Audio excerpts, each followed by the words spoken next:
야곱에게 묻되 내 나이가 얼마냐? 야곱이 바로에게 아뢰되 내 나그네 길의 세월이 130년이니이다.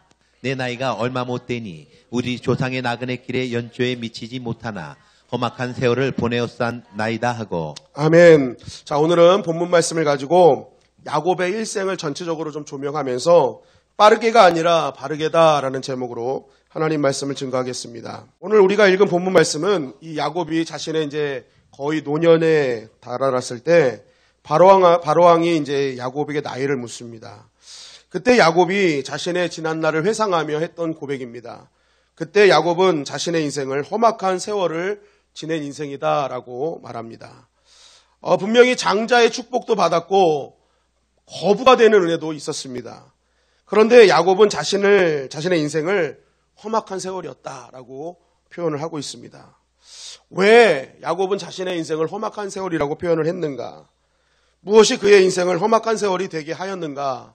오늘 우리는 그것을 알면서 우리의 인생은 나중에 우리의 인생을 회고할 때 험악한 세월이 아니라 하나님께서 함께 하신 은혜의 세월이었다 고백하는 저와 여러분들이 되시기를 주님의 이름으로 간절히 축원합니다. 우리 창세기 27장 18절부터 19절 말씀 다 같이 읽겠습니다. 시작. 야곱이 아버지에게 나가서 내 아버지여 하고 부르니 이르되 내가 여기 있노라. 내 아들아 내가 누구냐? 야곱이 아버지에게 대답하되 나는 아버지의 맏아들 에서로소이다. 아버지께서 내게 명하신 대로 내가 하였사오니 원하건대 일어나 앉아서 내가 사냥한 고기를 잡수시고 아버지 마음껏 내게 축복하소서. 자, 이 말씀은 야곱이 자신의 아버지 이삭이 형인 에서에게 이제 장자의 축복을 하려고 하자 자신의 어머니 리브가와 함께 아버지를 속여서 장자의 축복을 받는 장면입니다.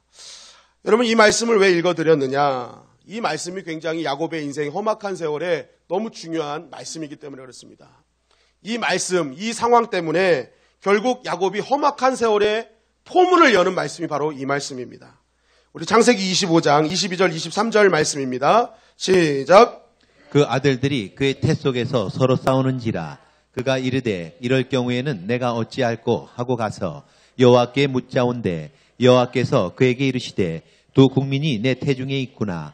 두 민족이 내 복중에서부터 나누이리라. 이 족속이 저 족속보다 강하겠고 큰 자가 어린 자를 섬기리라 하셨더라. 자, 이삭이 임신을 했을 때, 이삭 임신과 리브가가 임신했죠. 두 쌍둥이를 이제 얻었습니다. 근데 이게 뱃속에서 서로 너무 싸우는 거예요. 태동이 엄청 심한 거예요. 그러니까 이삭이 이거 무슨 일이지 하고 고민하다가 하나님께 물어봤습니다. 하나님, 이게 도대체 무슨 일이에요? 왜 이런 일이 벌어졌어요? 라고 물어봤더니 하나님이 답을 주시는 거예요. 너 태중에 두 민족이 있는데 이 두 민족이 나중에 갈릴 거야. 그런데 큰 자가 어린 자를 섬기게 될 것이야. 그러니까 하나님의 약속이 어떤 약속을 주셨냐면 형이 동생을 섬길 것이다. 형이 에서고 동생이 야곱인데 결국 야곱이 그러니까 에서가 야곱을 섬기게 될 것이다 하고 하나님이 약속해 주셨다는 거예요. 그러면 한번 보십시오. 믿음이 있는 사람이면 하나님께서 이미 야곱이 장자가 될 것이고 에서가 장자가 안 될 것이다 라는 그런 약속을 받았으면 믿음이 있다면 하나님께서 어떠한 상황 가운데 아주 급박한 상황이 벌어져도 하나님은 이 약속을 지키실 거야, 이루실 거야 라는 믿음으로 기다렸어야 된다는 거예요.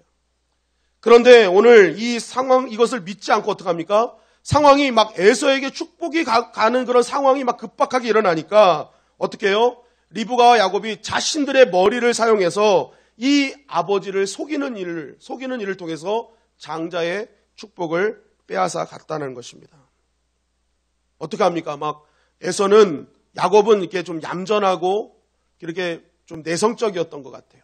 그래가지고 이 이삭이요, 에서 막 남자다움 이걸 굉장히 좋아했던 것 같습니다. 그래서 막 에서는 막 털도 많고 목소리도 아버지 같이 해 막 이렇게 상남자 같은 스타일이었는데 이 야곱은 아빠 뭐 이렇게 하면서 이제 좀 이렇게 좀 여성스러웠던 것 같습니다. 그러니까 이제 야곱이 이제 아버지 하고 이제 따라했는데 음성이 좀 이상하긴 했어요. 그러니까 이 이삭도 이상하게 느꼈지만 이제 어떻게든지 자기가 속여가지고 이제 이 장자의 축복을 뺏었던 것이죠. 근데 중요한 것은 무엇입니까? 어떤 상황에도 약속 믿고 기다리면 하나님께서 그의 인생을 이끌어 가실 텐데 이 약속을 못 믿으니까 조급하니까 오히려 이것을 자기의 힘으로 어떻게 자기의 능력으로 더 빨리 쟁취하고자 자기 머리 쓴 인생이었다는 거예요. 그러니까 하나님이 함께 하시고 약속 믿으면 쉽게 갈 수 있는 인생을 오히려 자기 힘을 사용해서 이제 꼬이는 인생이 되기 시작합니다. 사랑하는 부모님과 헤어지게 되고 자신의 형 에서를 피해서 도망자 신세로 전락하는 인생이 되더라는 것이죠. 여러분, 이 말씀을 통해서 하나님이 우리에게 주시는 메시지가 무엇이냐? 믿음의 사람은 절대로 지켜야 될 것이 있다는 거예요. 그것이 무엇이냐? 말씀보다 앞서지 말라는 것입니다. 말씀보다 앞서지 말아라. 하나님이 약속의 말씀으로 너 야곱이 너 형을 이길 거야. 걱정하지 마. 약속하셨으면 그 말씀 믿고 따라가야 되는 거였습니다. 그런데 야곱은 어떻게 하는 거예요? 말씀보다 자기가 앞서서 자기의 인생을 자기의 실력으로 살아가더라는 거예요. 여러분, 믿음은요, 내가 하면 뭔가 빠르게 이룰 것 같아도요, 조금 느리게 보여지는 하나님의 말씀에 순종하고 따르는 것이 참된 믿음이요, 하나님께서 기뻐하시는 믿음인 줄 믿습니다. 여러분, 하나님은요, 하나님께서 일을 처리하시는 것은요, 빠르게 처리하시는 것이 아닙니다. 따라하시겠습니다. 바르게. 여러분, 말씀 가운데 하나님의 방법대로 하나님은 바르게 일을 처리하시는 분이 하나님이신 거예요.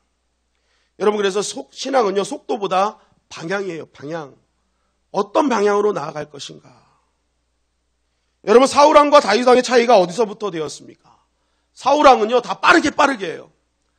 막 일이 자기 생각대로 안 되면요, 자기 마음대로 먼저 나가는 거예요.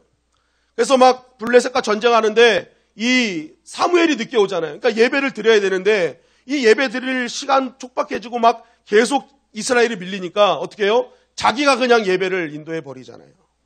하나님 절대 하지 말라 그랬거든요. 그러니까 이게 뭐예요? 말씀보다 자기 생각이 앞서는 인생인 거예요. 그러니까 하나님이 뭐예요? 사울왕을 향해서 저놈은 후회거리야 라고 말씀하시는 것입니다. 반면 다윗왕은요, 하나님께서 왕으로 기름 부음을 주셨습니다. 그런데 자꾸만 왕 취임식을 늦추시는 거예요. 자꾸만 이런 일 저런 일 때문에. 그럼 다윗의 입장에서 얼마나 빨리 왕이 되고 싶었겠습니까? 그런데 다윗은 서두르지 않습니다. 하나님의 때가 되면 하나님 이루시겠지 해가지고 그냥 목동의 자리로 내려가는 거예요. 왕의 기름 부음 받았는데 목동의 자리에서 목동의 일을 합니다. 아버지 심부름 갔다 오라니까 심부름 갔다 와요. 언제나 이 다윗의 삶은요, 막 뭔가 빠르게 이루기보다는 바르게 이루기를 원했던 것입니다. 나중에도 보면은 자신을 그렇게 죽이려던 사울왕을 엔게디 골짜기에서 죽일 기회가 있었습니다. 1대1로 완전히 무방비 상태에서. 그런데 그것은 하나님이 원하시는 것이 아니라고 죽이지 않아요. 그러니까 이 다윗은 그때 죽이면 바로 왕이 되는 거거든요. 근데 빠르게가 아니에요. 하나님이 원치 않은 거야. 바르게 가는 거예요. 여러분, 세상은요, 속도로 전쟁입니다. 그러나 신앙은요, 방향 전쟁이에요. 방향을 온전히 설정하는 자가 반드시 이기게 되어 있는 것입니다. 여러분, 우리 삶 속에도 마찬가지죠. 우리가 언제 천국을 맛볼까요? 그때는요, 하나님의 방향대로 우리의 삶을 조정해 나갈 때입니다. 내 힘으로 빠르게 해결하기보다는 느린 것 같아도 하나님의 방향에 맞춰서 하나님이 원하시는 바른 길을 갈 때 그곳에 하나님의 나라가 임하는 것이죠. 제가 결혼식 주례를 할 때 꼭 하는 말이 있습니다. 결혼식보다 중요한 것이 결혼 생활이다라는 말이죠. 결혼식은 한 번이지만 결혼 생활은 평생입니다. 그래서 결혼식 한 번이 천국인 것보다 더 중요한 것은 결혼 생활이 천국이 되어야 됩니다. 그런데 그 평생의 천국이 될 이 결혼 생활, 이 가정이 언제 전쟁터가 됩니까?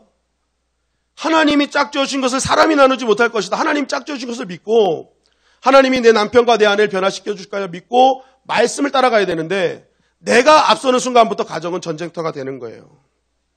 무슨 말입니까? 내가 앞서서 상대를 들쑤셔요. 막 잔소리해요. 뭐예요? 내가 변화시키겠다는 거예요. 어떤 사람은 나의 은사와 나의 사명은 남편 바꾸는 거야. 막 이렇게 얘기하시는 분도 있어요. 여러분, 근데 그거요. 여러분, 남편들이 들으면 다 잔소리예요. 잔소리. 여러분, 사실 그 아내의 말로 바뀌었으면 그 남편 벌써 대통령 돼 있는 거예요. 거부가 돼 있을 거예요. 여러분, 그리고 바뀌었다 하더라도요, 내 잔소리로 변하면 내 수준 정도만 바뀌는 것입니다. 여러분, 그렇다고 또 실제적으로 바뀌었습니까? 남편분들 바뀌던가요? 저도 결혼한 지 이제 18년 되는데 안 바뀌어요. 예, 아직도 안 바뀌었어요. 총각의 마음으로 살고 있습니다, 저도. 예, 절대 안 바뀝니다. 왜 그러냐면 사람에게는요, 동조 현상이라는 게 있습니다. 한 사람이 소 한 마리 못 먹어도 10사람이 소 10마리는 먹는다는 말이 있잖아요. 그러니까 이게 무슨 말입니까? 함께 있으면요, 잘 먹는 사람 따라가는 거예요. 막 열심히 먹고 막 따라간다. 이게 동조 현상입니다. 마찬가지예요. 부부도 이 동조 현상이 있습니다. 배우자가 거칠게 나오면 거칠어지는 거고요. 공격적으로 나오면 공격적으로 나오기 때문에 전쟁터가 되는 것입니다. 여러분, 이때 우리가 기억해야 될 것은 내가 바꾸는 것이 아니구나. 하나님이 바꾸어 주시는구나. 그래서 여러분, 하나님께 맡기는 것입니다. 그럴 때 뭐예요? 그 가정에 천국이 임하는 것이죠. 기회만 되면 집을 들어오지 않는 남편이 있었답니다. 막 안 들어가려고 하는 거예요. 어떻게 해서든지 모든 방법을 동원해서 집에 안 들어가는 거예요. 부인이 생각했습니다. 왜 남편이 안 들어올까? 왜 안 들어올까? 그때 부인의 눈에 말씀이 보입니다. 아내들아, 남편에게 순종하라. 남편이 말씀을 순종하지 않는 자라도 그 안에 행실로 말미암아 구원을 받게 할 것이다. 하나님 말씀이 딱 들어온 거예요. 깨달았습니다. 내가 내 행실이, 내 모습이 순종하지 못했구나. 하나님께서 짝져주신 자를 하나님께 맡기지 못했구나. 깨달았습니다. 그때부터 이 말씀 붙들고 기도하는 거예요. 말씀이 앞서는 인생을 살았습니다. 그때부터 남편이 들어오기 시작하더라는 거예요. 자주 포곤하는 남편이 있었습니다. 집안이 늘 전쟁터였습니다. 그런 남편에게 말씀이 보이는 거예요. 무릇 더러운 말은 입에도 내지 말고 덕을 세우는 선한 말로 듣는 자에게 은혜를 끼치게 하라. 남편이 이 말씀을 앞세우기 시작했습니다.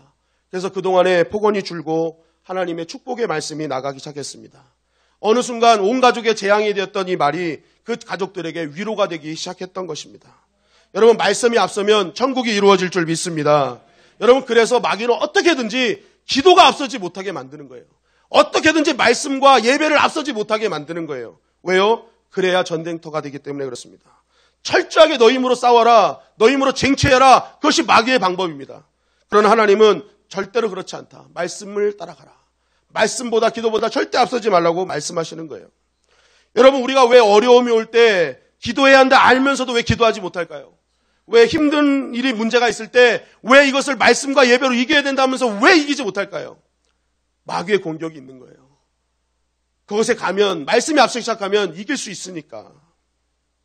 어떤 분은 또 그래요. 나 평소에 문제 있을 때도 이거 안 했는데, 평소에도 안 했는데 이거 문제 있을 때 하면 하나님께 부끄러워서 못하겠어요. 여러분, 아니에요. 하나님께서 그때 우리에게 기회를 허락하여 주신 줄 믿습니다. 여러분, 문제가 올 때 예전에 안 했다 하더라도 문제 앞에 여러분들이 여러분만의 부흥의 기간으로 만드시기를 주님의 이름으로 간절히 축원합니다. 기도가 없으면요, 은혜의 강물이 흐르게 되어 있어요. 말씀과 예배가 앞서기 시작하면요, 하나님의 나라가 임하게 될 줄 믿습니다. 여러분, 이번에 명절이잖아요, 명절. 성경에 보니까 형제에게 나가라 하는 자는 지옥불에 떨어질 것이라고 말씀하고 있어요. 여기서 나가가 무엇입니까? 이 미련한 놈아, 이 바보 같은 놈아. 어떻게 보면 이게 수치와 경멸과 미움을 말하는 것이죠. 반대로 얘기하면 무엇입니까? 그 형제에게 축복하는 자에게 뭐예요? 하늘의 나라가 임한다는 것입니다. 결국 우리가 이 명절에 여러분들이 돌아가는 가정 속에 천국을 만들기 위해서는 여러분, 이 말씀을 붙드시기를 주님의 이름으로 간절히 축원합니다. 제가 참 이 말씀을 보면서 감사했어요. 이 한국 말과의 어감이 참 비슷하다. 우리도 누군가 미울 때 뭐라고 합니까? 나가! 그러잖아요. 나가! 나가라 그러거든요. 여기도 성경에도 보면 나가! 이렇게 얘기하잖아요. 여러분, 명절에 시어머니가 며느리 미웠다고 나가! 하면 안 된다는 거예요. 그 명절에 자식 힘들게 왔는데 너 아직 결혼도 못했니? 너의 집도 못 샀니? 취직도 못했니? 막 속상하다고 너 나가! 그러지 말라는 거예요. 그럼 뭐예요? 그건 전쟁터 되는 거예요. 전쟁터 되는 거예요. 여러분, 말씀이 앞서기를 주님의 이름으로 간절히 축원합니다. 축복의 말 하시기를 주님의 이름으로 간절히 축원합니다. 그럼 여러분들 이번 명절이요, 천국을 누리게 될 것입니다. 여러분, 신앙은 절대 말씀보다 기도보다 앞서면 안 되는 것입니다. 항상 말씀이 앞서갈 때 그곳에 하나님의 은혜가 임하게 될 줄 믿습니다. 우리 창세기 32장 6절 8절 말씀입니다. 다 같이 읽겠습니다. 시작. 사자들이 야곱에게 돌아와 이르되 우리가 주인의 형 에서에게 이른즉 그가 400명을 거느리고 주인을 만나려고 오더이다. 야곱이 심히 두렵고 답답하여 자기와 함께한 동행자와 양과 소와 낙타를 두 떼로 나누고 이르되 에서가 와서 한 떼를 치면 남은 한 떼는 피하리라 하고. 자, 창세기 12장 말씀은 자신을 죽이려고 뒤쫓아왔던 그 라반, 외삼촌 라반의 문제를 해결하고 이제 고향으로 돌아가는 야곱의 모습입니다. 이제 라반의 문제가 해결됐다라고 이제 안심하고 있는 그때에 이 야곱에게 또 다른 문제가 등장했습니다. 그것이 무엇입니까? 형 에서가 400명 데리고 돌아와서 너 죽인다고 한다는 거예요. 얼마나 이게 두렵고 떨렸던지 이거 어떡하지? 문제가 해결된 같은 것 같은데 또 문제가 오더라는 것입니다. 여러분, 우리 인생이 이렇습니다. 그래서 우리 인생을 첩첩산중이다. 계속 문제가 있다. 천석지기는 1000가지 걱정, 만석지기는 만 가지 걱정이 있다는 거예요. 아무리 많이 있어도 더 많은 걱정거리로 사는 인생, 문제투성이 인생이 바로 우리 인생이라는 것이죠. 여러분, 우리 가운데 계속 문제가 있어요. 여러분, 마찬가지로 야곱도 계속 문제가 다가왔습니다. 그러면 이 문제 앞에 하나님이 원하시는 것은 무엇이었을까요? 야곱이 진짜 하나님을 믿고 하나님을 의지했다면요, 하나님이 원하시는 건 단 하나예요. 문제 앞에 엎드리라는 거예요. 하나님께 기도하라는 거예요. 그 문제 해결자는 하나님이심을 믿고 나아가는 것이 하나님이 원하시는 방법이었습니다. 그런데 이 야곱이 했던 행동은 무엇입니까? 이 형이 자기를 죽이러 온다고 하니까 하나님 앞에 엎드리기는커녕 자신의 재산을 두 대로 나누는 거예요. 나눠가지고 이 부인 아들, 저 부인 아들 다 나눠요. 그래가지고 일단 이쪽 먼저 한 점 보내보는 거예요. 그래서 형 에서가 다 죽여버리면 이거 죽이는 거구나 하고 남은 거 갖고 도망가려고 했던 것이 바로 야곱의 모습이었다는 거예요. 그러니까 야곱은 문제 앞에 하나님 엎드리기를 원하는데 이 야곱이 했던 건 뭐예요? 또 머리 쓰는 거예요. 조금 전까지 이 자리를 떠나오기까지 야곱이 어떤 경험했냐면 하나님께서 나의 손해보는 걸 다 막아주셨다. 또 라반을 하나님께서 만나주셔가지고 너 야곱에게 함부로 하지 마 하는 그 체험이 있었거든요. 그래서 야곱이 살은 것입니다. 그럼에도 불구하고 그런 하나님을 만났다면 뭐예요? 문제가 올 때 바로 엎드려야 되는데 여전히 야곱은 어떤 일 하는 거예요? 계속 자기 머리 쓰는 거예요. 자기 머리 써서 이 문제 해결해 볼까? 이렇게 해결해 볼까? 여러분, 이렇게 살면요 계속 이렇게 살아야 되는 거예요. 내 머리 쓰는 방법은요 임시 방편인 거예요. 여러분, 우리는 문제가 올 때 하나님 앞에 엎드려야 될 줄 믿습니다. 하나님이 다 해결해 주시는 거예요. 완벽하게 해결해 주세요. 여러분, 야곱의 인생을 가만히 한번 보면요, 이 창세기 31장 6절 7절에도 보면 이렇게 말씀하고 있어요. 이 31장 6절 7절에 보니까 내가 힘을 다해서 당신의 아버지 라반을 섬겼어. 그런데 그 라반이 맨날 날 속여가지고 품삯을 맨날 속여서 나 얼마나 손해보게 만들려고 했는지 알아? 그런데 하나님이 막아주셨어. 그래서 내가 부자가 될 수 있었어 라는 거예요. 이게 무슨 말입니까? 하나님께서요 야곱의 인생 가운데 간섭하고 계셨다는 거예요. 늘 지키고 계셨다는 거예요. 하나님께서 야곱의 모든 손해 막는 것을 하나님이 보호하고 계셨다는 거예요. 또 창세기 28장 13절 15절의 말씀해 보니까 이 베델에서 하나님을 만나는 장면입니다. 하나님이 나타나셔서 하나님이 복 주시는 장면이에요. 약속하시는 장면이에요. 내가 너와 함께 있을 것이다. 너가 어디를 간지 내가 지켜줄 것이다. 내가 허락한 것을 다 이루기까지 너를 떠나지 아니할 것이다. 여러분, 근데 이때가 언제인 줄 아십니까? 야곱이 막 대단한 신앙의 결단에서 어마어마한 일을 한 다음에 이런 약속을 받은 게 아니에요. 지금 이 자리에서 약속받는 이 시기는요, 하나님의 말씀보다 자기가 앞서가지고 하나님의 약속 무시하고 자기의 힘으로 장자권 축복받고 도망갈 때의 모습입니다. 그러니까 하나님 앞에 대단한 일을 한 게 아니라 오히려 약속 어기고 믿음대로 불순종했던 모습 가운데 있을 때 하나님이 찾아와 주셨다는 거예요. 야곱아, 너 괜찮아. 내가 너 지켜줄 거야. 너 끝까지 나 의지해라.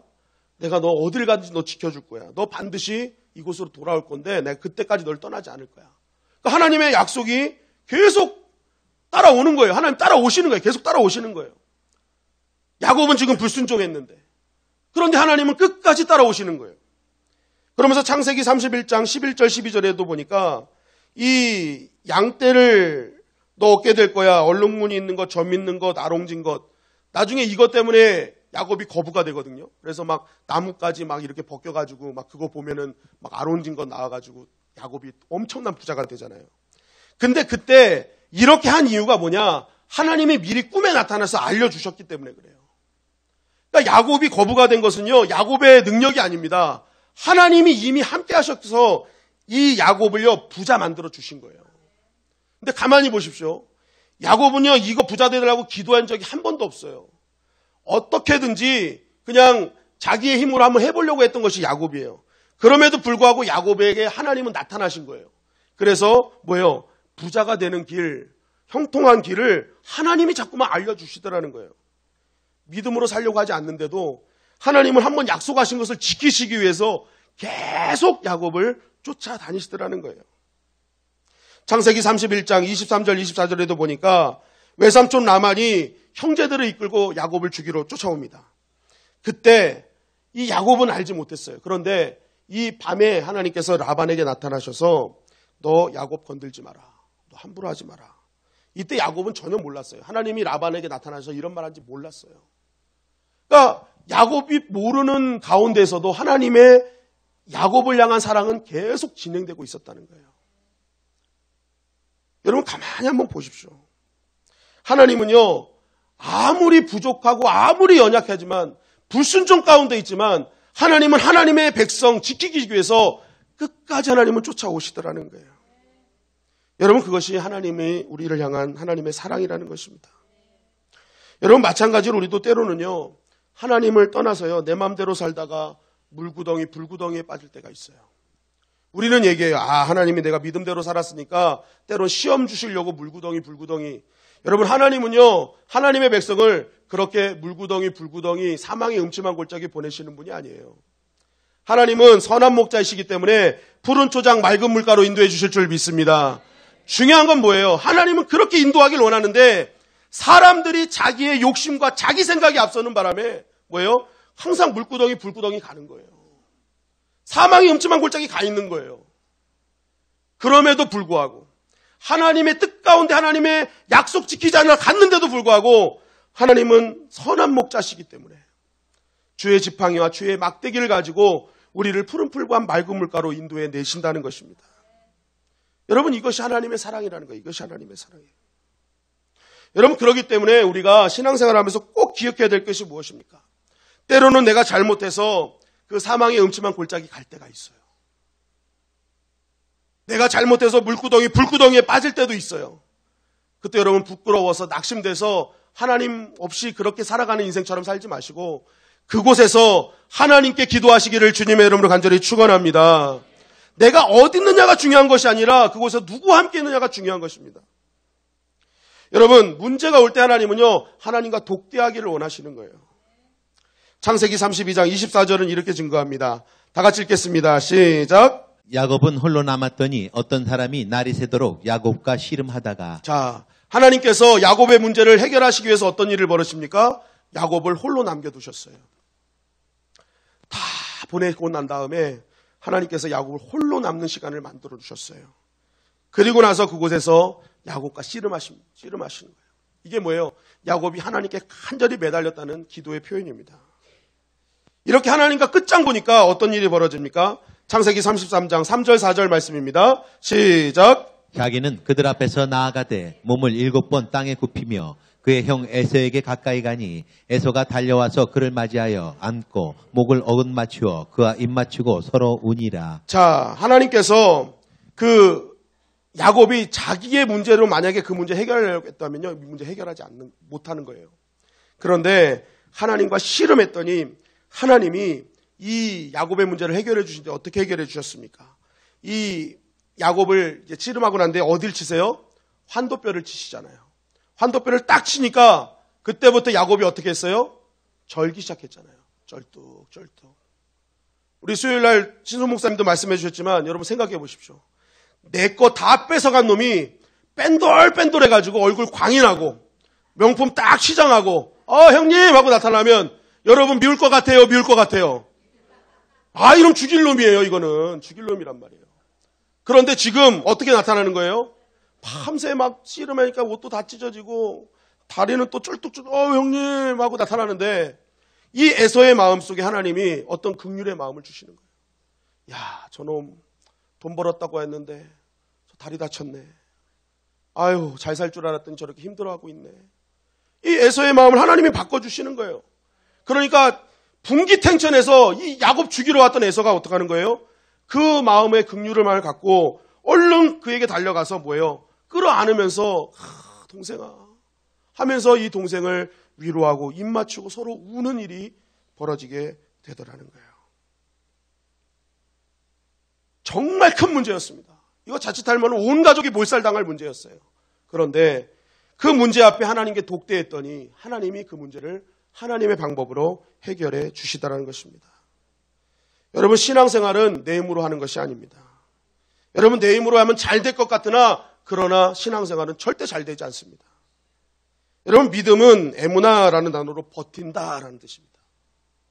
여러분, 내 인생 내가 책임질 거 알고 내 힘으로 버티면요, 내 실력으로 살아내야 돼요. 그러나 우리가 하나님을 믿고 버텨내면요, 하나님의 능력으로 살게 될 줄 믿습니다. 그게 성경이 우리에게 증거하는 말씀인 거예요. 네 믿음대로 너 믿고 버티면 네 실력으로 살아라. 그러나 나 믿고 버티면 내 능력으로 함께 할게.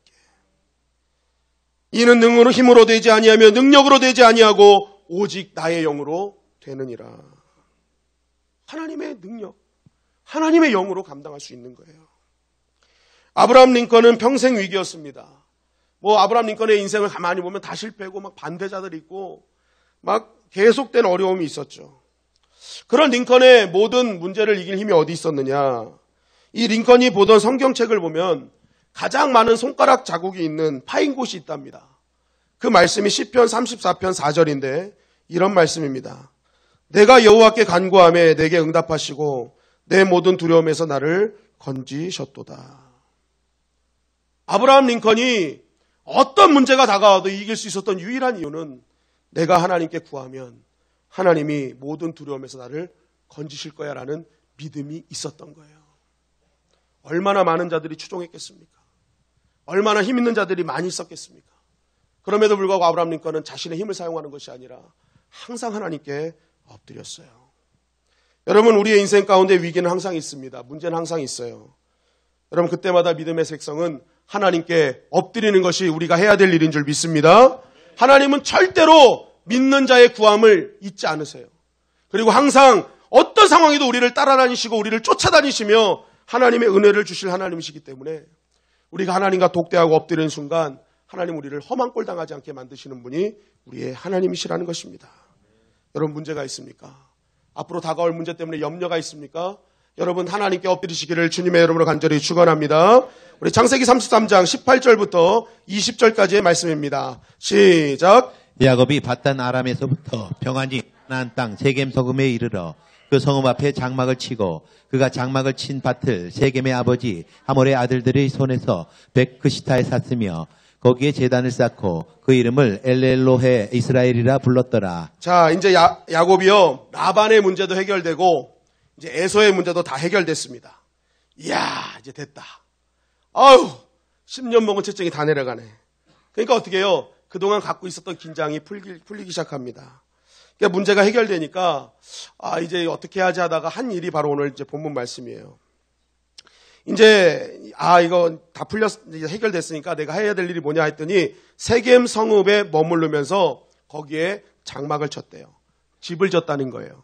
그리고 나서 거기에 제단을 쌓았다는 거예요. 이게 무슨 말입니까? 집 지었다는 건 나 이제 여기 머물겠다는 거예요. 이제 여기 머물서서 나 이제 해결됐으니까 여기서 이제 여기가 좋다, 여기가 편하다 하고 머물렀다는 거예요. 여러분, 근데 이것은 잘못된 판단이었죠. 하나님은 주구장창 야곱에게 나타나서 하신 말씀이 뭐예요? 베델로 가라. 베델로 가라. 조금만 더 가자. 베델로 가라. 하나님이 약속하셨고 하나님이 함께 하시는 땅, 믿음의 땅, 하나님이 만나주시고 서운한 땅, 너 베델까지 가야 돼 라는 것이 하나님의 핀시였어요. 그런데 이 야곱은요, 자기가 이 정도면 됐다 하니까 뭐예요? 이 베델까지 안 가고 세겜에 머물르다는 거예요.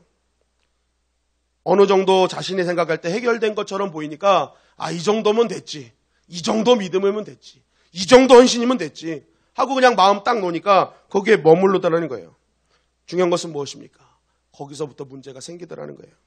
창세기 34장 1절 2절 말씀입니다. 시작. 레아가 야곱에게 낳은 딸 디나가 그 땅의 딸들을 보러 나갔더니 귀 족속 중 하몰의 아들 그 땅의 주장 세겜이 그를 보고 끌어들여 강간하여 욕되게 하고. 자, 야곱의 유일한 딸 디나가 그 세겜 땅에서 사람들을 보러 나갔을 때 이 세겜 추장의 아들이 강간하는 사건이 벌어집니다.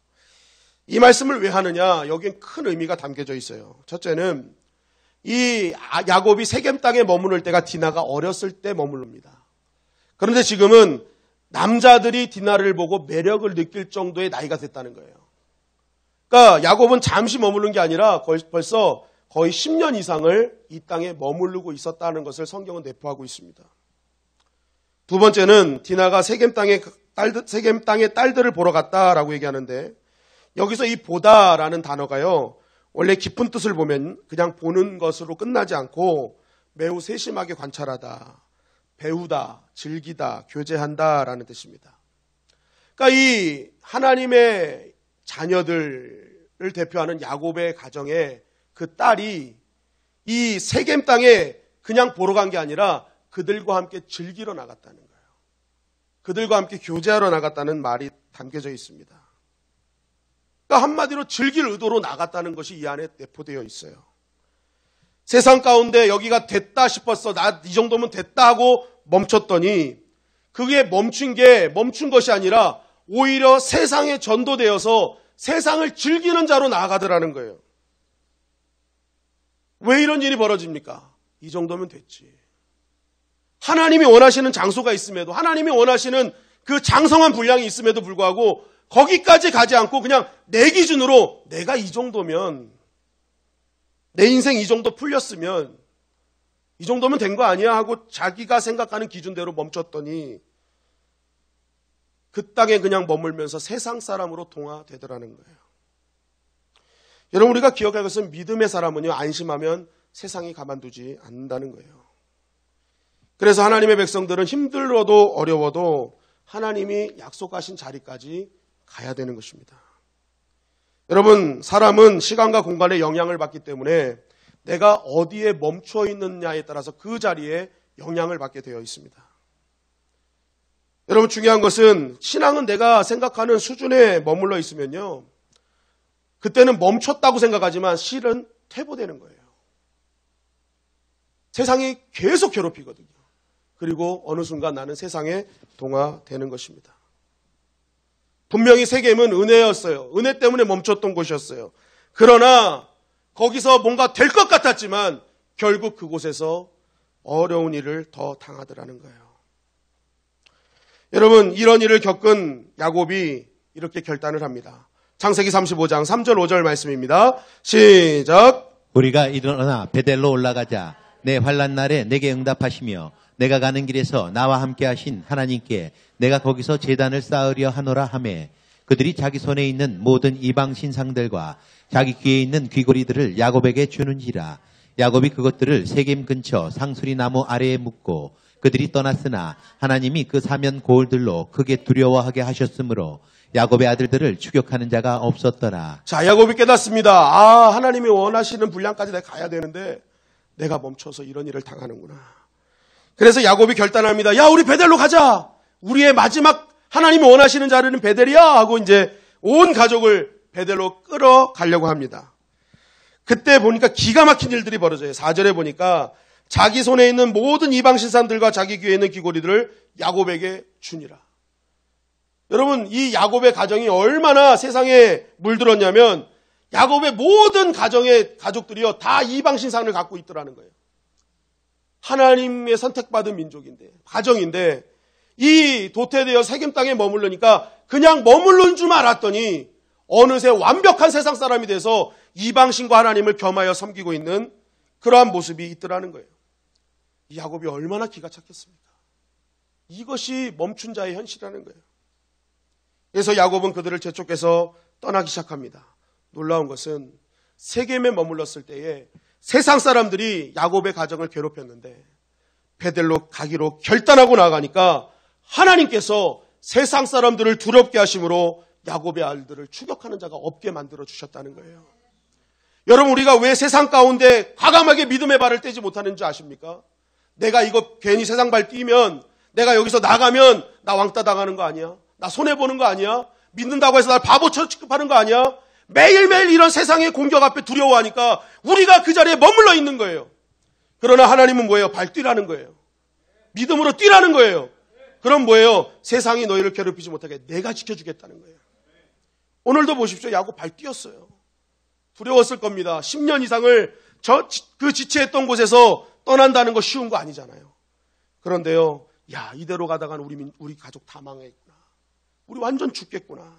하니까 뭐예요? 발뛰는 거예요. 하나님이 원하시는 믿음의 자리까지 가야 된다. 하나님 원하시는 장성한 분량까지 가야 된다. 안심하지 말자. 다시 한번 가자 하는 결단이 있었던 거예요.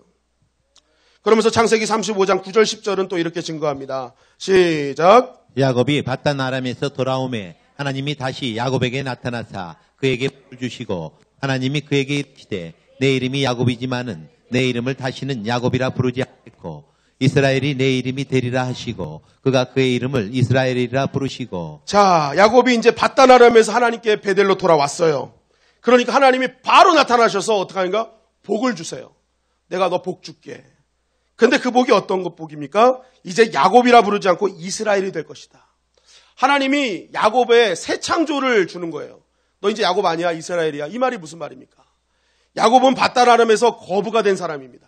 어마어마한 부자가 된 사람이에요. 그런데 하나님의 숨겨진 계획은 그 조그만 마을의 부자가 아니었어요. 하나님은 야곱이 약속의 자리로 오면요, 이스라엘이라는 나라의 기초로 삼으시려는 하나님의 크고 원대한 계획을 갖고 계셨다는 거예요. 여러분, 이것이 중요한 것입니다. 우리는 여기가 좋사오니 이 정도면 됐지 하고 머무르지만 하나님은 그거 아니라는 거예요. 얘야, 발걸음 뛰어라. 내가 더 큰 거 준비하고 있어. 내가 너를 향한 마음은 그 마을 고을에서 그냥 거부로 사는 게 아니야. 나는 너를 민족의 아비로 세울 거야. 그 민족은 뭐예요? 열방을 향한 민족 아닙니까? 지금 그 민족을 통해서 우리가 복음을 듣고 하나님의 자녀가 되지 않았습니까? 여러분, 우리가 믿음으로 발걸음 뛰어야 되는 이유가 바로 여기 있는 것입니다. 우리는 그저 내가 준 것 때문에 그 자리에서 배부르고 있지만 하나님은 야, 그거 갖고 만족하지 마. 내가 더 큰 거 준비했거든. 믿음으로 발걸음 뛰어라. 너가 머물 자리는 거기가 아니야. 내가 준비한 은혜를 맛보아 알아야 될 거 아니니.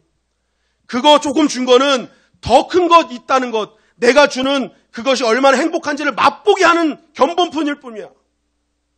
나에게 돌아와라. 하나님을 만나자. 약속의 자리로 와라. 발걸음 뛰어라. 그러니까 하나님이 어떻게 하시는 거예요? 그 발걸음 뛴 야곱을 기억하시고 하나님께서 바단 아람의 그냥 마을의 거부가 아니라 민족의 아비로 세워주시더라는 것입니다. 여러분, 구원받았다고 해서 신앙의 정체가 되면 오히려 구원받지 못한 사람보다 더 악해질 수 있고 추해질 수 있습니다. 우리가 이 정도면 됐지 하고 말씀과 은혜의 자리로 계속 나가지 않으면 세상은 우리를 가만두지 않습니다. 더 험한 꼴 당하게 만든다는 거예요.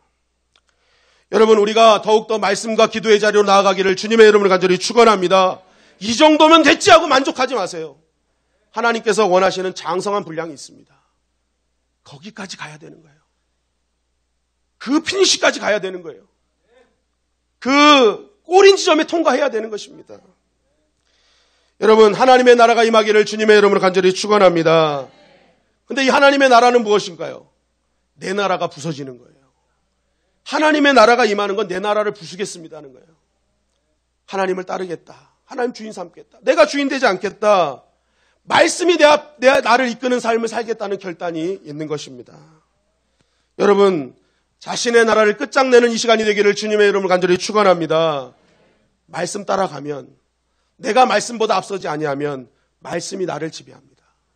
하나님의 약속을 따라가면 하나님의 약속이 우리 삶 가운데 부어지는 것입니다. 여러분, 절대로 멈추지 마십시오. 이 정도면 됐지 하고 안심하거나 그냥 그 자리에 있지 마십시오. 신앙은 멈추면 멈추는 것으로 끝나는 것이 아니라 퇴보가 됩니다. 그리고 세상과 동화되는 인생을 살아가서 험한 꼴 당하는 거예요.